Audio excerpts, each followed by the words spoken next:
Thursday, January 20th, Just Baseball Show. When's Earth Day? I feel like it's very soon. Do you know Javier Reyes, who is, by the way, our guest today?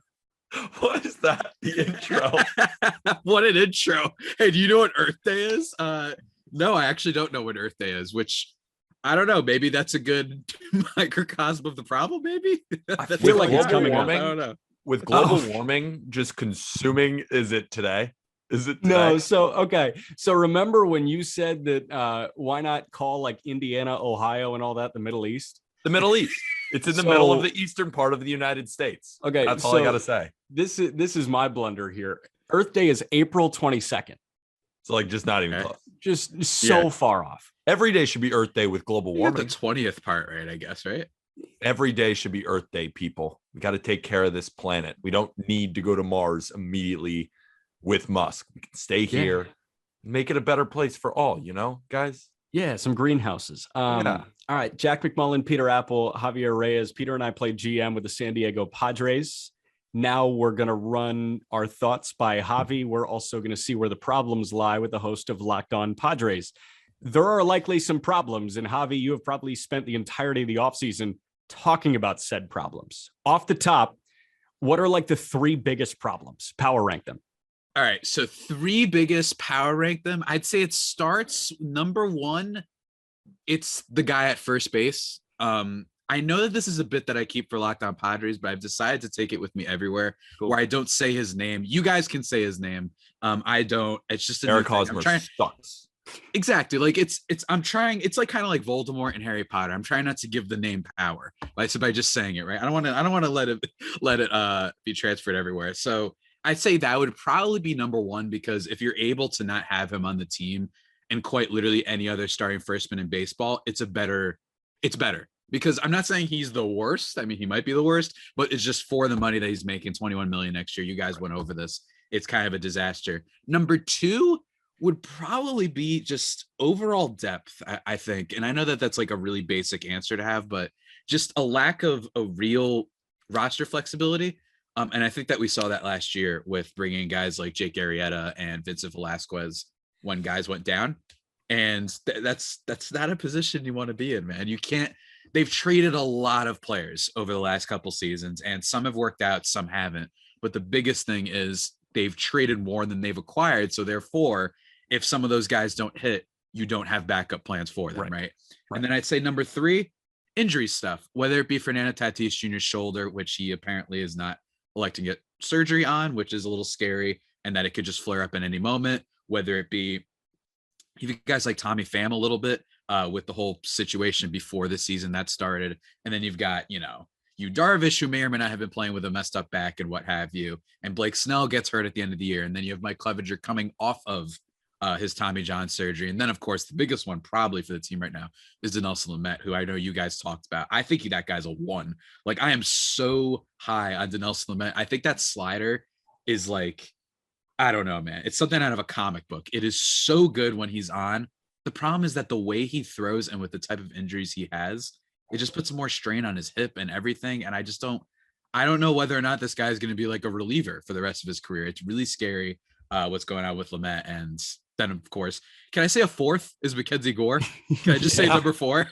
Honorable mention. Mackenzie Gore is like, I've never seen it in my life. And I know that I don't follow prospects as much as you guys, but I don't remember the last time someone went from best pitching prospect in baseball to 3 months later, he's in like the 70 range. And that's only the Padres' luck, I guess you could say. So that would be my power rankings for the Padres' problems right now.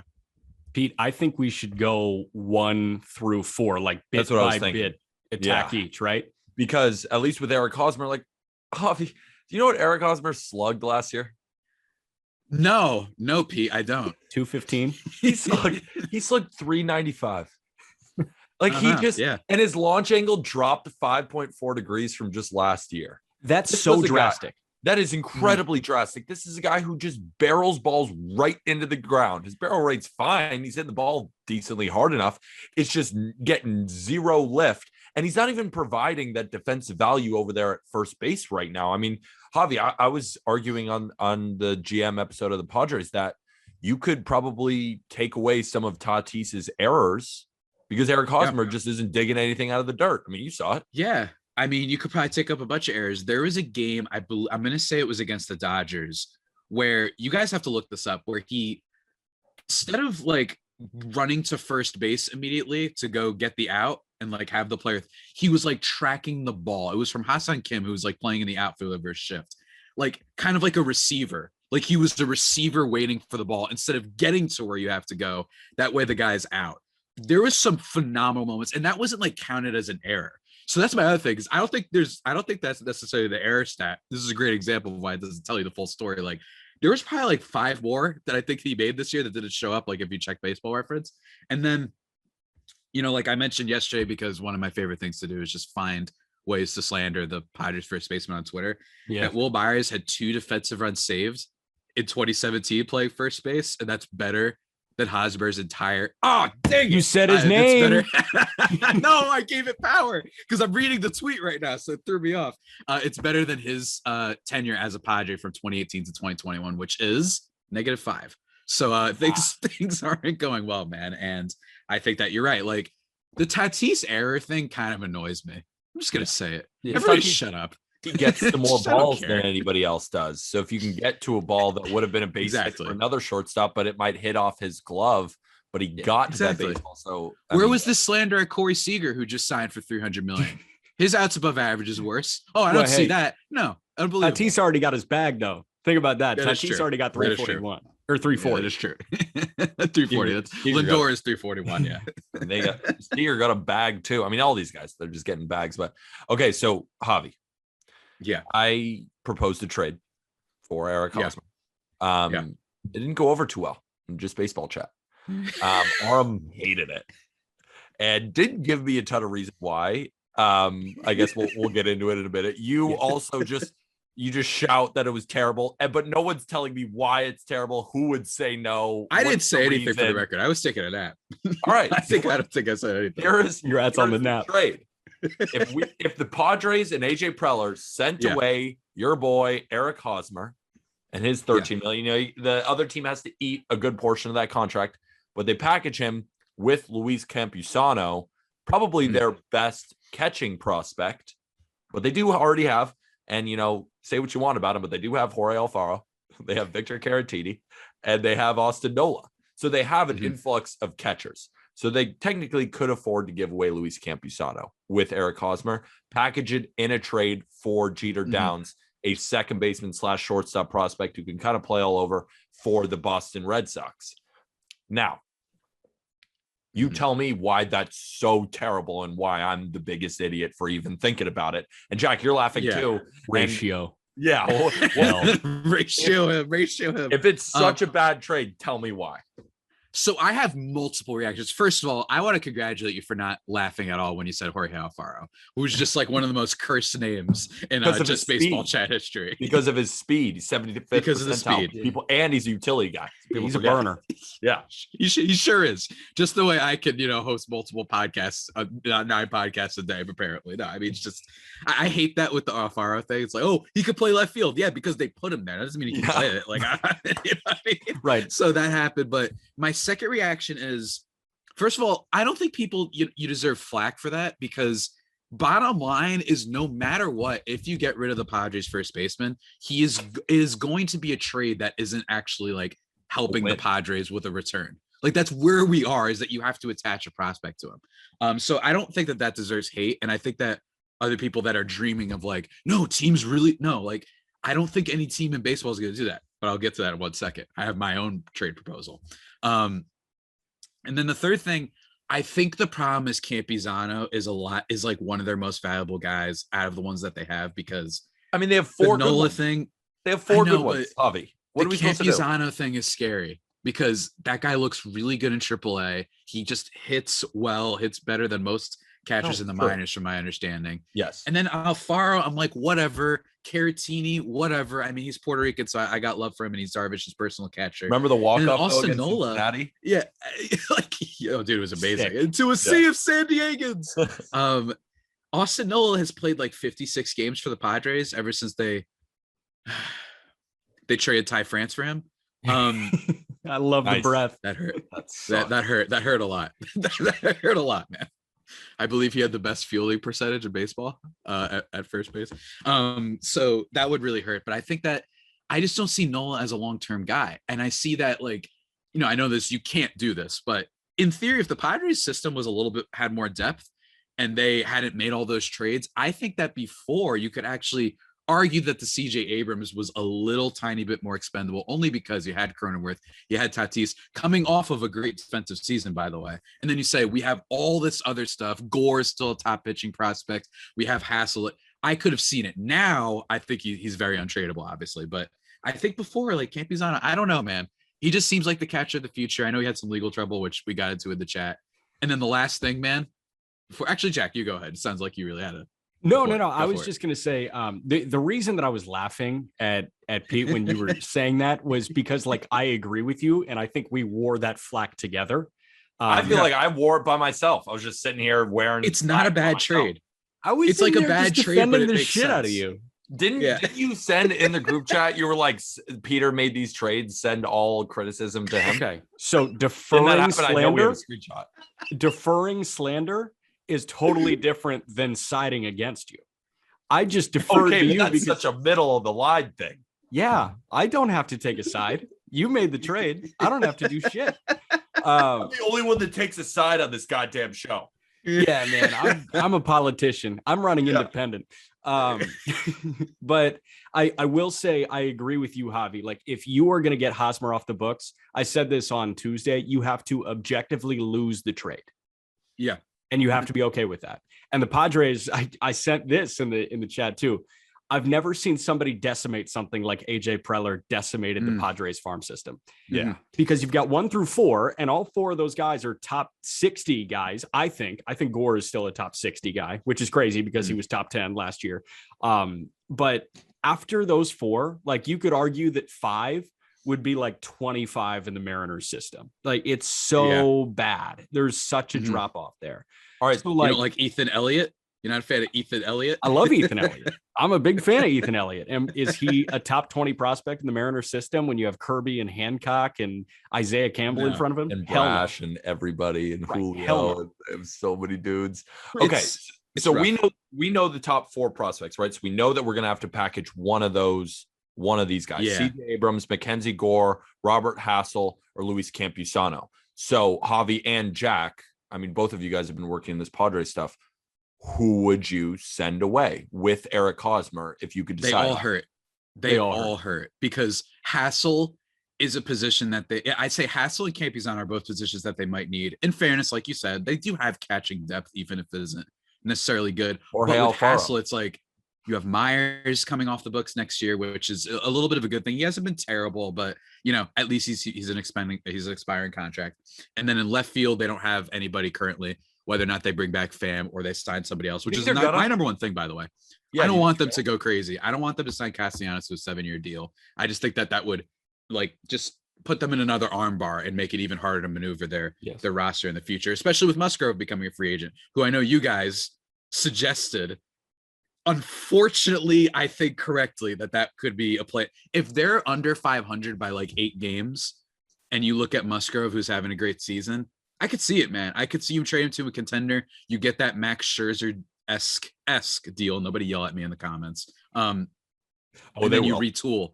But you look at that, you say, Hassel, I mean, what if he's just this high floor, solid outfielder guy who's going to hit maybe like 260 and then give you decent power and play a good glove? Like, they could really use that, especially having that control for a while. But my number one thing, my friend, my number one thing is I'm making my pitch. The Kansas City Royals. You know that song, I'm Coming Home? Wouldn't you just love hearing it? No, Dr. Dre, Eminem, and Skylar Gray. I can see it right now. I'm coming home. Kansas City Royals fans, I'm coming home. Or Homecoming Padres by Kanye and Chris Martin. Oh, yeah, or Homecoming by... the Kevin Durant. I think it would be beautiful. I think it'd be beautiful. You send him back there. He won a World Series. He's got the leadership skills. You know that. He hits the ball harder than most players in the league. That is true. I'm not lying about anything I say.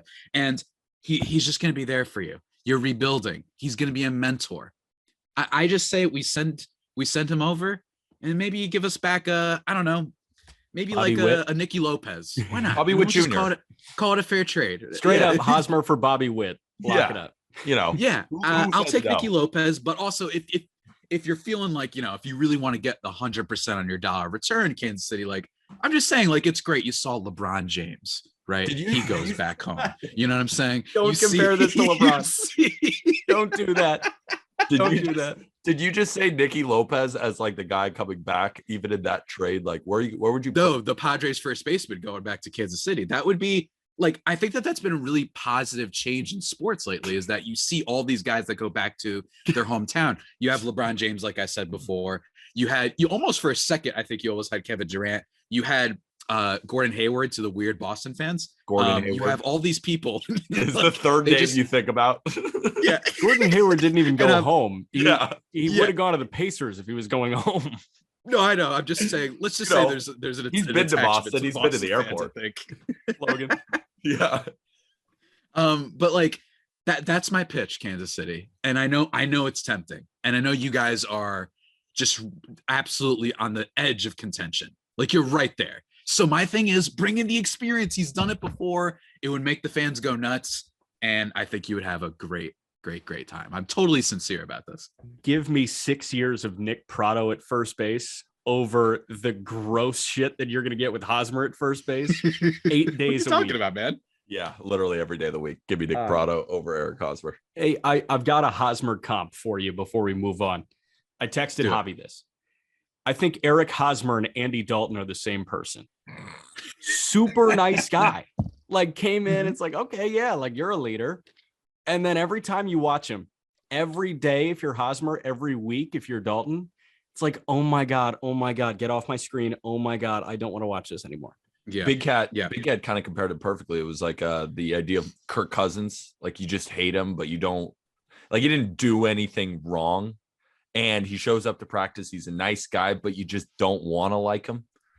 I don't know. The plexiglass thing was kind of weird. Kirk's got some flaws. I do think, though, that just to talk about the Padres first baseman for a second, I think that the fans, it's more than just the rough play. It's more than the contract. It's kind of, and I talked about this on my show, where I think it's a mixture of these little moments, right? So I think I've mentioned this in the chat before, where like Will Myers has been thrown in trade rumors for like 6 years, literally ever since he signed with the Padres.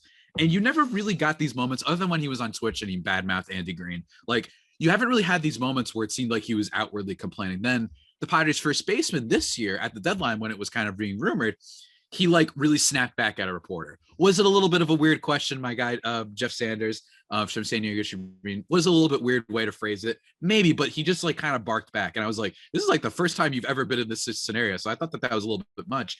And then it's a combination of things where, so this team's falling apart, yet we never from him if he's allegedly this great clubhouse leader guy, which I think we've all heard that he really is. I don't doubt that. I bet he is a really great. And a lot of players have said the same thing. But you don't see him speak to the media like in a big, profound way. That Musgrove was doing more of that. And I'm saying Manny Machado on the field, as they had the fight with Tatis, did more of that than we saw from the Padres guy. Yeah. And then the last thing is, I think it's a media thing, and I hate being that dude because I want to punch these people in the face half the time who are like, the media. Like, it's just like, all right, like, can you be a little bit more nuanced with your opinion and just instead of blaming? Hey, Javi, real quick, can you do the arm thing one more time that you just did with the media? You look like the thing outside of the car dealerships, the inflatable thing that's flying around. But with that, it's like I remember reading a piece from what's his name, from Kevin Acey of the San Diego Tribune last year, where he's kind of interviewing coaches who are talking about like he's really embraced, like it's implying he's embraced this new way, he's embraced launch angle, and it's almost like people have this sense that they're always covering for him because he's a nice guy. And I think that's where all the buildup is where we're like, he just fleeced us. You telling me you had a launch angle of like 15 and now it's like 2 or whatever the heck it was. Like it really, I think that's the problem, is that he's never been rightfully criticized until this year in a really profound way. You just mentioned 2 beat writers, both with the San Diego Union Tribune, Jeff Sanders, Kevin Acey. Those 2 are phenomenal. Dennis Lin, the Padres beat writer for The Athletic, also phenomenal. I think the Padres have exceptional coverage, and getting to read them all summer long was very fun for me. I like that stuff. I'm sure you love constantly reading their stuff. Absolutely. And AC I've had on my podcast before. He's great. A great writer, I think. He gets a little bit of flack on Padres Twitter because he might not be the first one to scoops. These days, I don't care about scoops.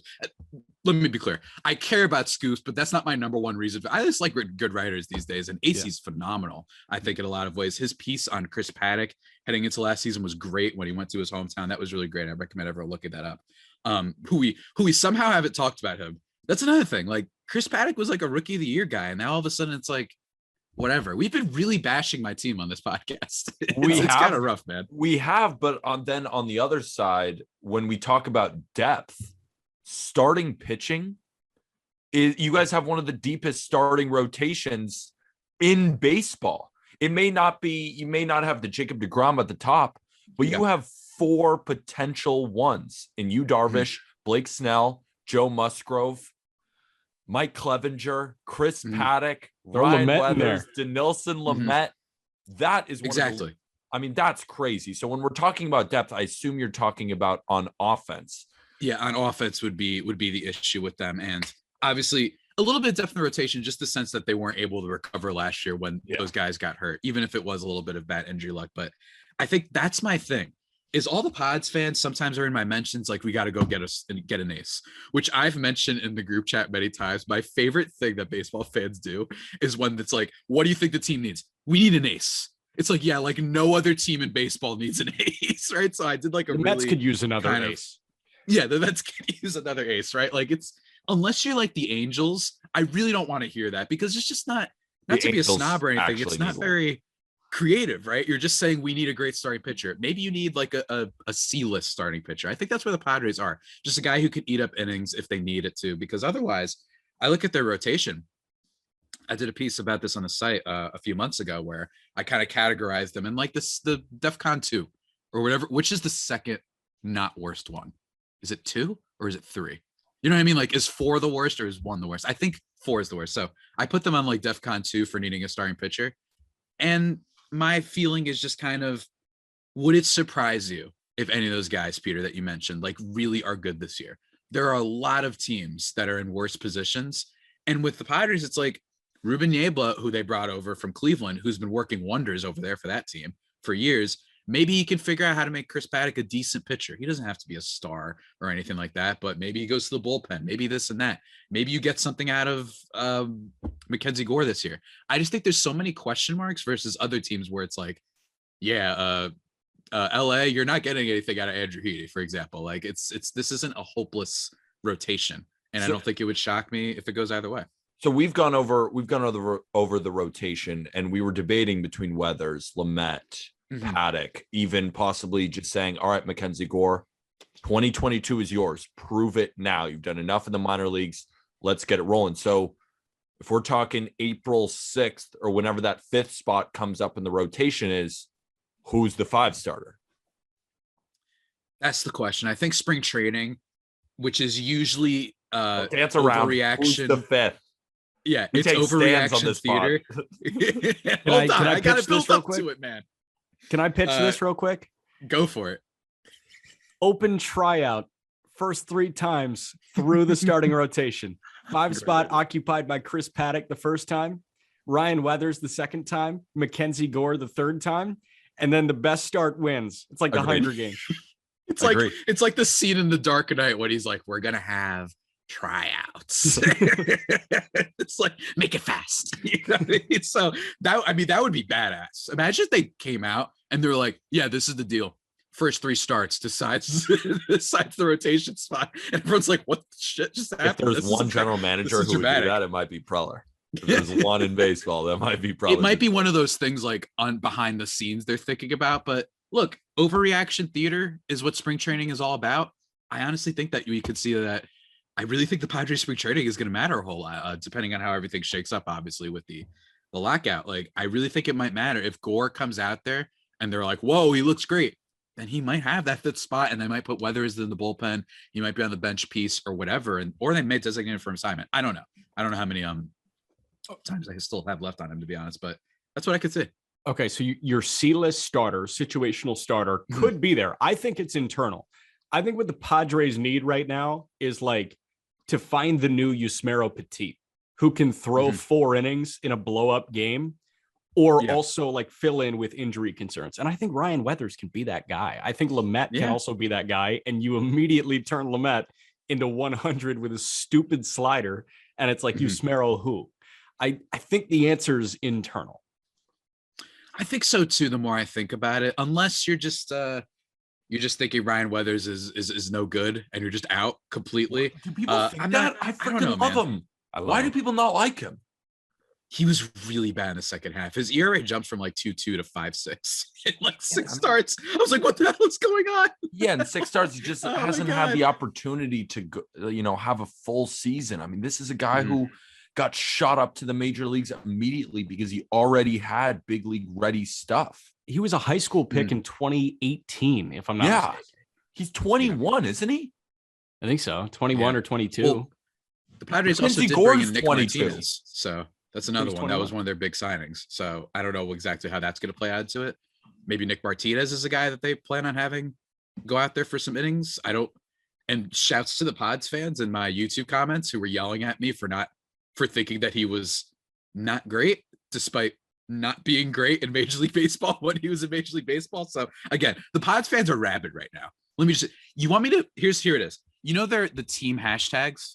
Where it's like, whatever. The Padres was hungry for more, which is reference to the eat the whole cake and everything and that they had last year. The Padres fans turned it into thirsty for more a couple weeks ago and just started posting thirst traps on Padres Twitter. It was wild. He would do great in that, actually. Peter would do exceptionally well in the thirst trap Twitter game. I'm just thinking about it. I just see all these tic-tackers. They're just like posting a sound. They're just like, you should do that. And I'm like, that's getting millions of likes. Like, I'm like half as attractive as some of them. If I could get half the amount of engagement, I'll take that. Go ahead. Let's lower it to 40%, man. You guys just gave me the comment that you take it right back. I was going half. No, you know what? I'll up it to 60 because I like you. Thank you.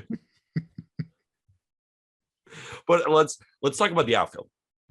Okay. Let's talk about the outfield because I proposed after I proposed they trade away Eric Hosmer.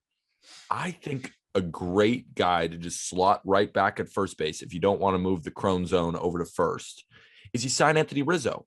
What does Eric Hosmer do that Anthony Rizzo can't do, but better? And I think you're not going to have to pay Anthony Rizzo as much as you're paying Eric Hosmer right now. I mean, Eric Hosmer is making around $13 million. Do we think that Rizzo's going to get north of $13 million if he signs at 3? He might get more than that, but it's not going to be that much more than that. And then go ahead, Jack. I was going to say Rizzo is also a lot better than Hosmer. Yeah, I mean, you're like just so much better player, and if it's $2 million more per year, I mean, and it's the F leadership salary still high, F leadership, F leadership, FLEAD, F lead. I actually like B lead. B lead, difference in defensive metrics. I like it.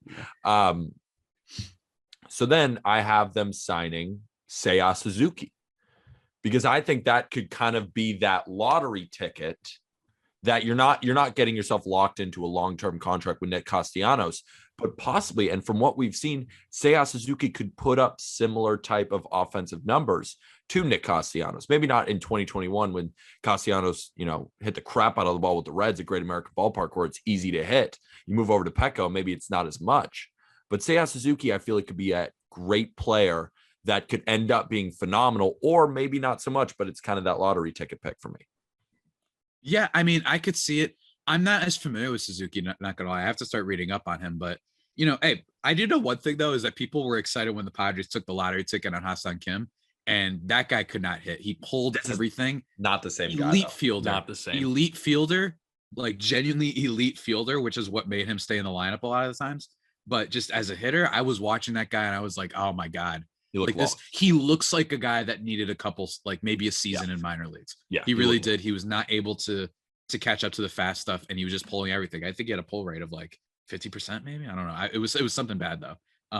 So I don't know, but I could see it. I just, it's hard because every time I think about how much money the Padres could spend, I then think about the Musgrove situation. Then I think about, well, they're trapped with the guy at first base. And all right, maybe we'll clear up some after Will Myers leaves, but how much is being left out? And before the fans just start saying, we'll spend more. I'm like, well, in fairness, they are spending a lot. Yes, you could always spend more. But in fairness, the Padres do have a really, really big fourth highest payroll roster.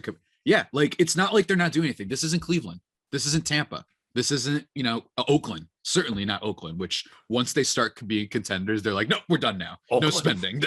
That's the Oakland A's for you. That's the problem with baseball right there, right? So I really don't think, I think that Peter Sadler and ownership has been really great in that respect. In a lot of ways, sure, I have some criticisms, especially with the minor league system, but that's kind of the case with every team. I could see it though. I'm nervous, man. My big one that I've been pining for is Michael Conforto, because I'm wondering if you could maybe get him on that like prove it deal where it's like 2 years or a year, and then he knows he's better than what he was last year, and then he makes bank the way Marcus Semien did, or at least on that kind of level. Because that's what Marcus Semien did. He signed a 1 year, $18 million with Toronto, and now he's the savior of Texas, apparently. So maybe they could do something like that. Because I just think Conforto, like, I really just think he had an unlucky year in a lot of ways.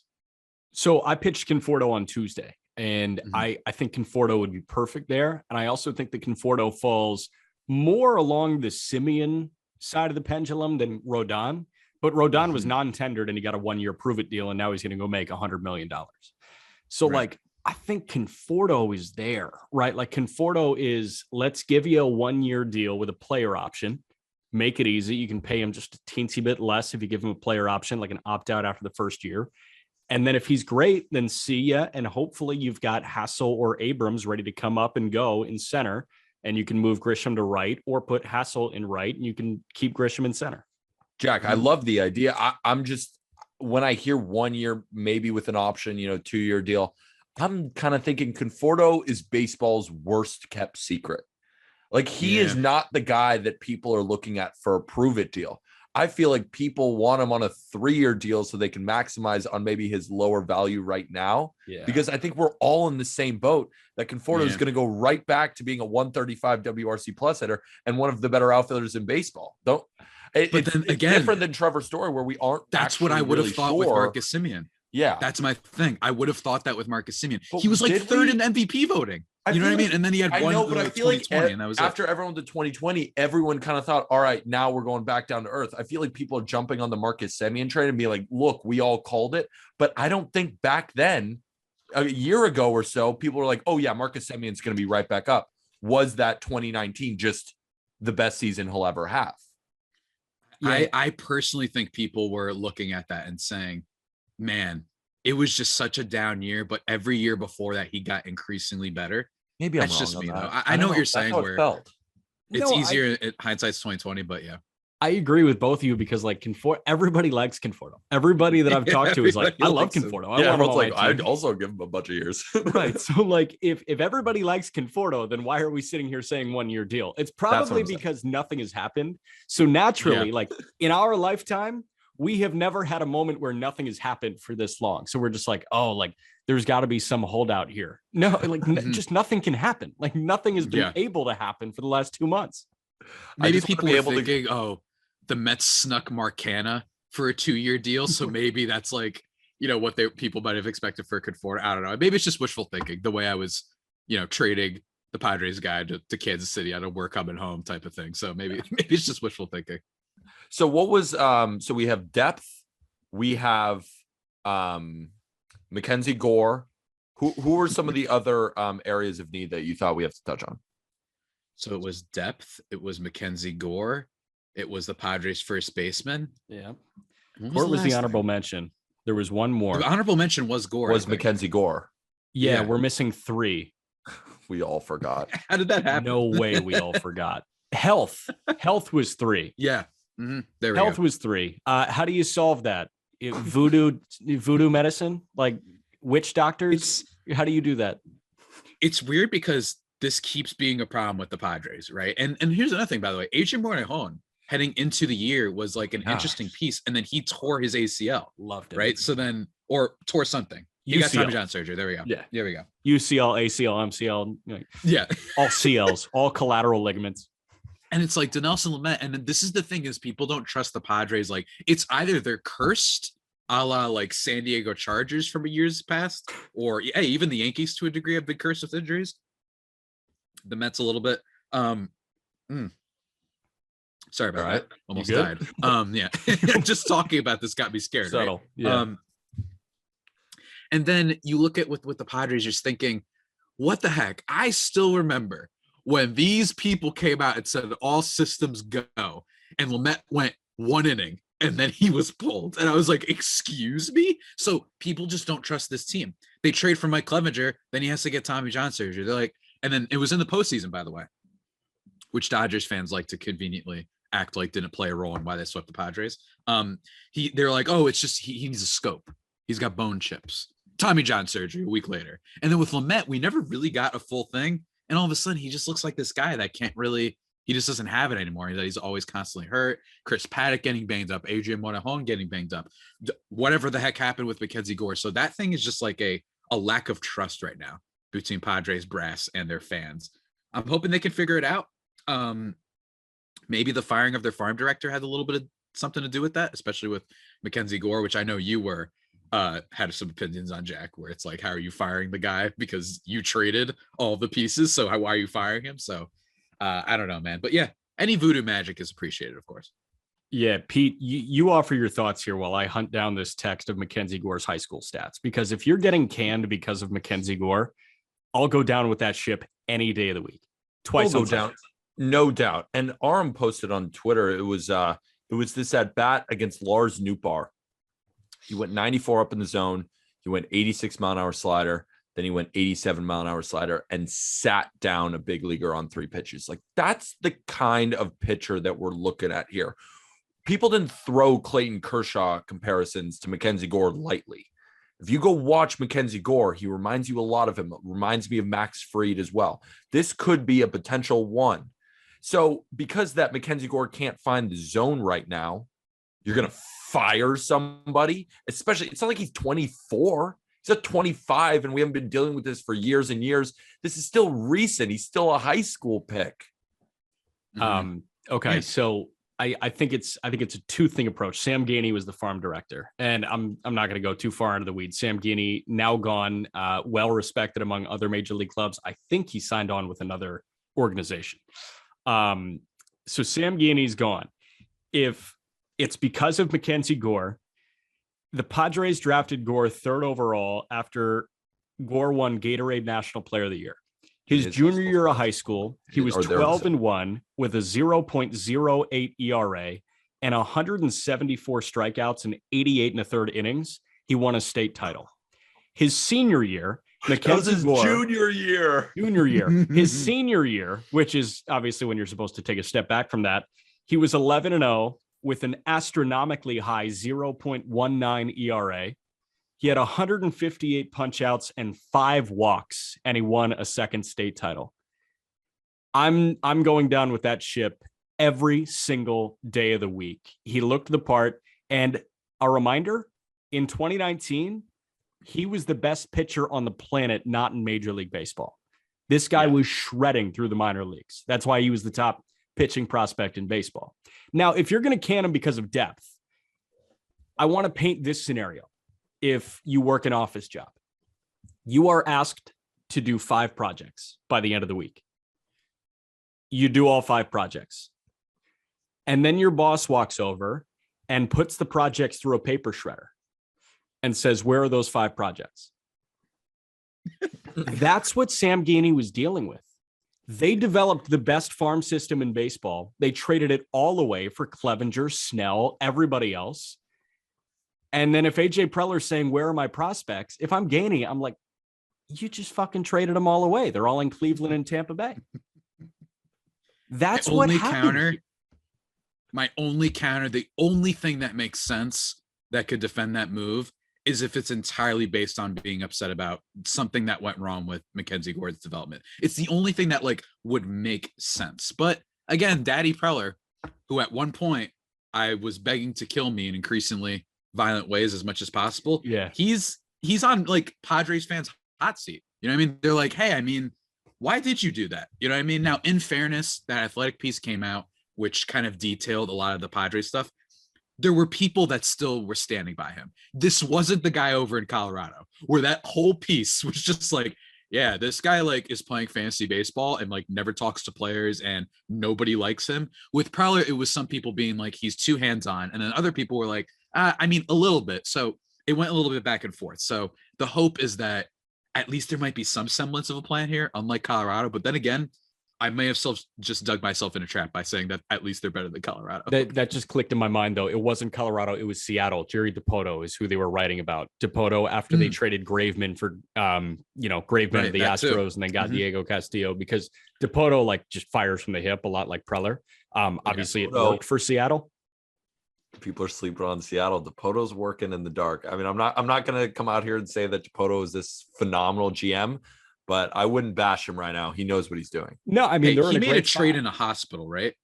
Didn't he do that? I think so. It was like huge. Yeah. Did you ever see that photo? Javi, I don't know how big of a college football guy you are, but Syracuse football played Liberty to open the 2019 season, I want to say, and Hugh Freeze coached the game from a hospital bed on like the second floor. You don't remember this, Pete? No. I mean, I remember somewhat. I didn't know it was hospital bed though. Yeah. He had he had something. I think he had surgery beforehand, and he was not good enough he was still bedridden, and he wanted to coach the game. So they put him in one of the luxury suites on the second level of the stadium. He coached the game from a hospital bed there. And he did like a post-game interview from there. That's so cool. So that's Dipoto just firing off moves. All right. I have a question for the both of you.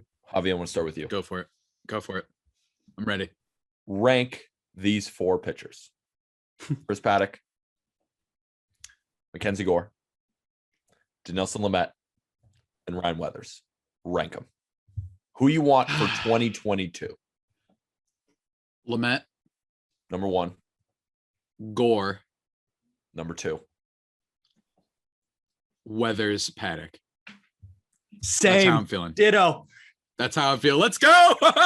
Yeah. You got to get a video. I think I'd go Weathers over Gore right now.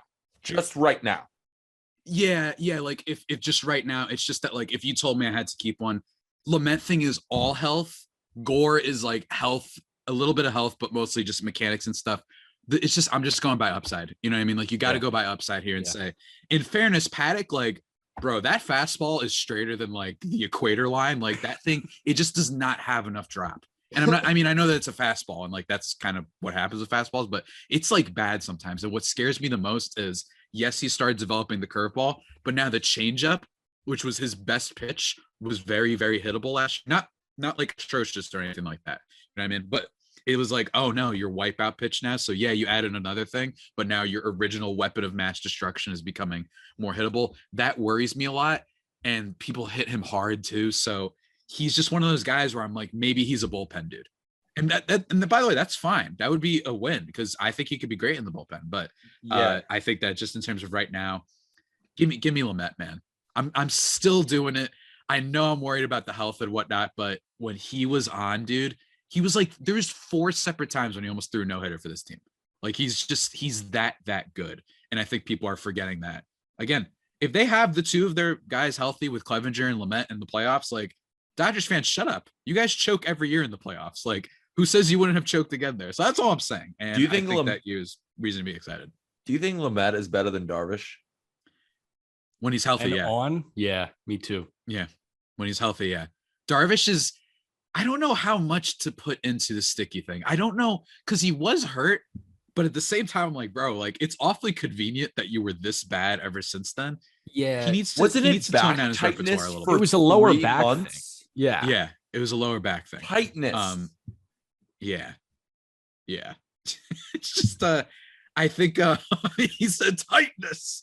I think tightness, not a strain, not anything. Tightness for 3 months. And I'm supposed to think, no, it wasn't sticky stuff. It was just injuries for 3 months while you had a 7.79 ERA at the back half. He might be his own worst enemy too. I love watching him pitch. I think everyone does.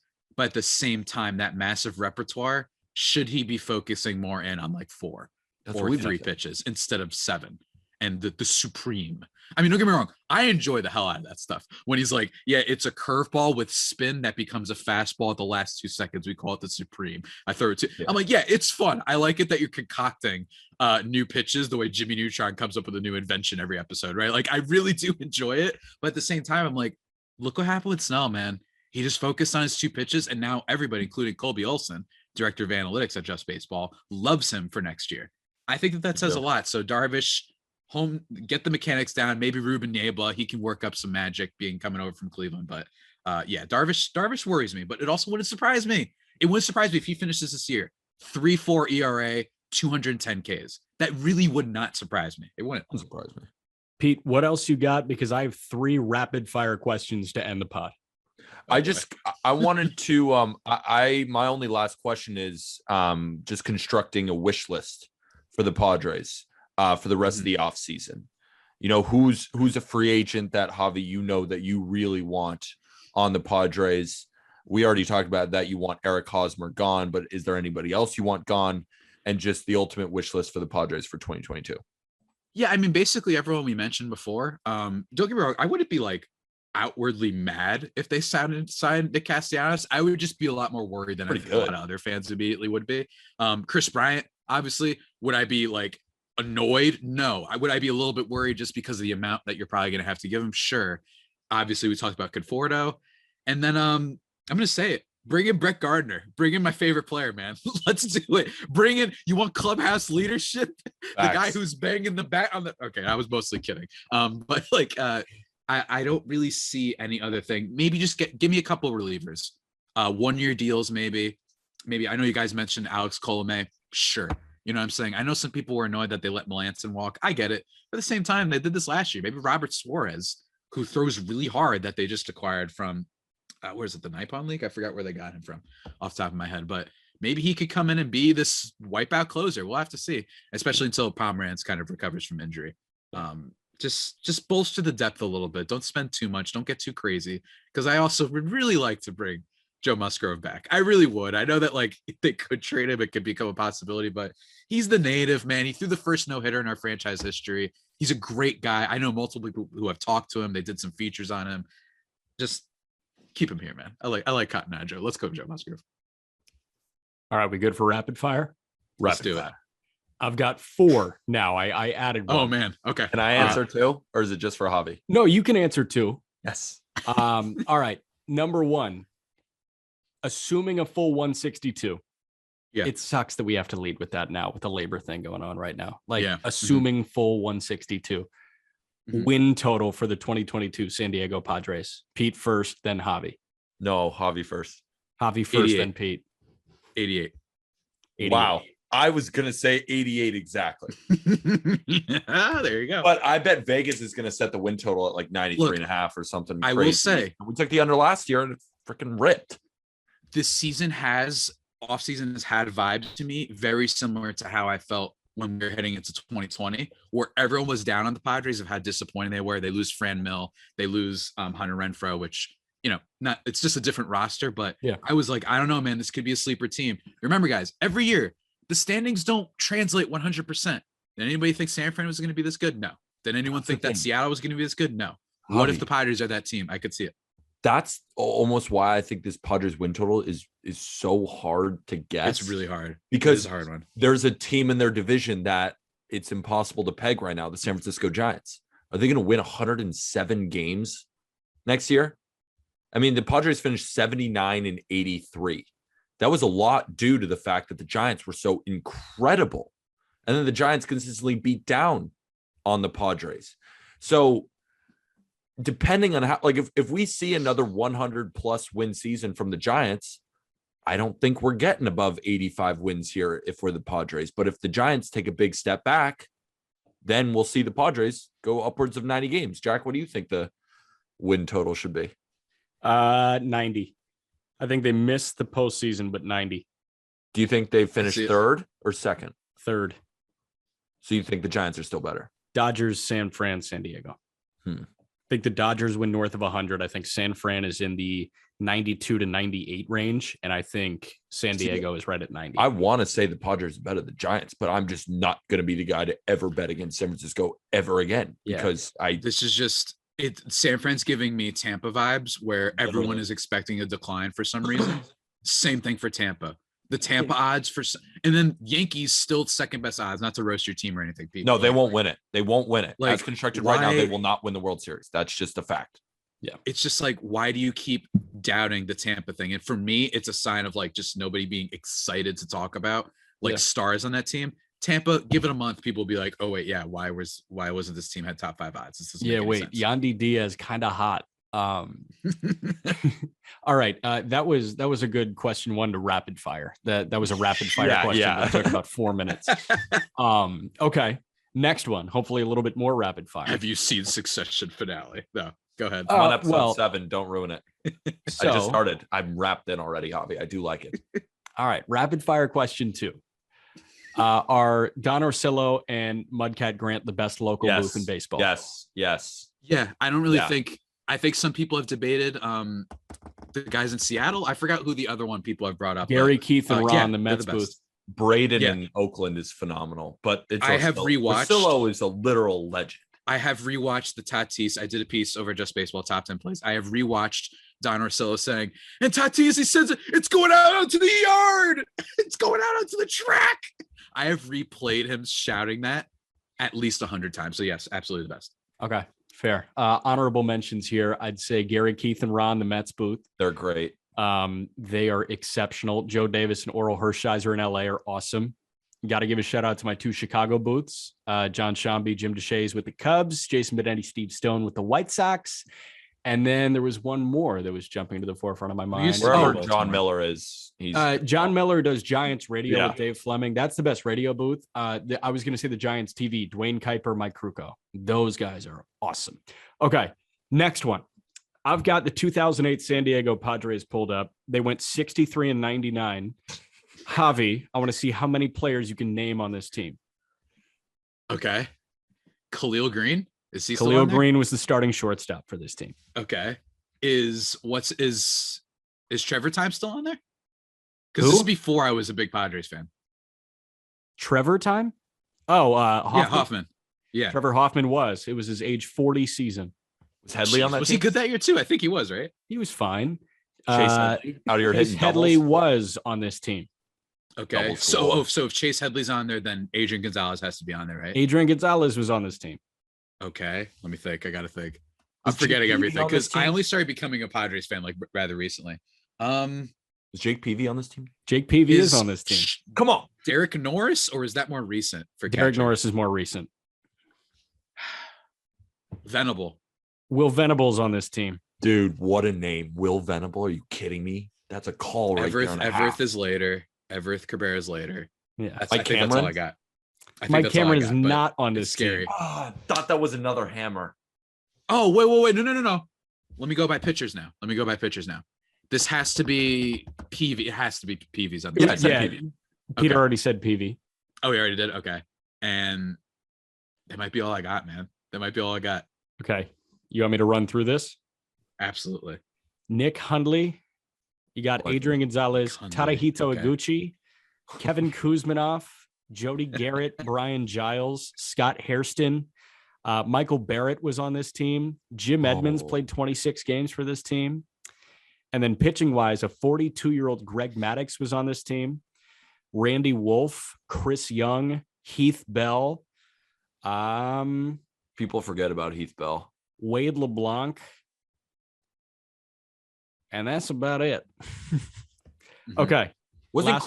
Isn't Chris Young one of the tallest baseball players ever? 6'10"? Yeah, he's also the GM of the Rangers. You learn something new every day. Chris Young. I knew he was the GM of the Rangers. Chris Young, Ivy League grad, if I'm not mistaken. And then Will Venable, also an Ivy League grad. I think he went to Princeton. You know so many weird facts. How do you know the college that Will Venable went to? That's why I host a baseball podcast. That's why I don't do accounting. All right, one more. Go for it. Pete's watching Succession. I am grinding through Euphoria. Weird. Ooh. Weird. Yeah. Which one's better? So I haven't seen enough of Euphoria to say. I will say, though, the Zendaya performance and Jeremy Strong performances are like both really, really good in the little bit I've seen of Euphoria. My problem with Euphoria was this. In like the 3 episodes I watched of the first season, a lot of like, I feel like the people who think that show is so crazy are the type of people who don't realize that like, that's like the real extreme of how bad it could get in high school. There wasn't enough like, this is how people talk moments for me. You know what I mean? Like it just felt And by the way, that's fine if you're being artsy with your language. Everybody likes Wes Anderson movies. Nobody talks like that, right? Yeah. But in my opinion, that was the vibe, though. But Zendaya was awesome, and I'm on season 2, episode 7 of Succession. They're both really good, man. I just think that Succession is something people are more attached to right now because it is the new way of political thinking that people are. They don't really have time for the Sorkin way of viewing things, that there's good people everywhere. They're like, hey, guess what? Rich people stink. No ifs, ands, or buts. Here's a comedy about it. Here's people spitting in each other's faces, sometimes literally. And also it's funny and you're going to enjoy it. I can't wait for the finale and whatnot. But yeah, I mean, Don't Look Up, golden, man. With Don't Look Up and Succession man. taken off at the exact same time. I haven't seen Don't Look Up. There was too much of a discourse, so I'm waiting for it to fade away so I can actually have a genuine objective opinion, because I've heard people hate it and other people who are like, it's great. I love it. And then people my one friend makes fun of it over text to me every single day. He's just like, this thing is the worst. And I'm like, all right, like whatever happens, man. Hey, you know what PCP stands for? Pop culture Peter, not the drug. Peter has watched a movie and a show. I was just waiting for you to, or you were going to say there. Yeah, I'm watching Euphoria, so now I'm super into the abbreviations of hard drugs. No, PCP is pop culture my problem Peter. with Euphoria, it's like 30-year-olds not having an actual high school experience. They're just screaming at each other and doing every drug in the book. I mean, that's just not what I did in high school. And there's no way I looked like those kids in high school. I looked like a fat little thumb, but now they're looking like freaking models. Yeah, Fat man. little I mean, thumb. it'd be like that sometimes. I have some trauma in my childhood, Jack. Maybe we should get into it. Oh man, but yeah, I mean, there's so much TV out there, man. There's so much, and I've been watching a whole bunch, and I'm always down to talk TV, Jack. Always. All right, Peter, you got thoughts to wrap this thing up? I got nothing other than go get your Just Baseball merch in the episode link of this podcast. Go check out Javi Reyes on @LockedOnPadres on Twitter, as well as obviously the show itself, Locked On Padres on Spotify. Javi, anything you want to plug? I know you still got the top 10 moments of the 2021 Padres. I was reading that this morning. Any other things that you're cooking up? That I'm just feeling a little bit under the weather, so trying to get back on my feet, getting back to writing and whatnot. So hopefully getting to that. More than writing, we could use a meme or 2 or 5. Yeah, could use. Hey, you're right. I'm gonna send you some afterwards for sure. I'm gonna be on my bed all day, so I'm gonna do that. But yeah, I mean, I don't think RM knows. I think RM partially doesn't think I'm serious, but working on a podcast for you guys, and I'm hoping that I could get it done pretty soon. Yeah, I mean, it's cool. I think it's ridiculous and weird, and anybody who knows me won't be surprised when they kind of find out what it's about. So hopefully that's in the works. Trying to record that soon, assuming I'm all healthy and everything. Otherwise, everybody go watch Arcane. Great Netflix show. Awesome stuff. I think we're plugging a new podcast every episode of the Just Baseball Show. We're growing. That's where we're at right now. We are growing, and it's fun. So, Pete, thank you, everybody.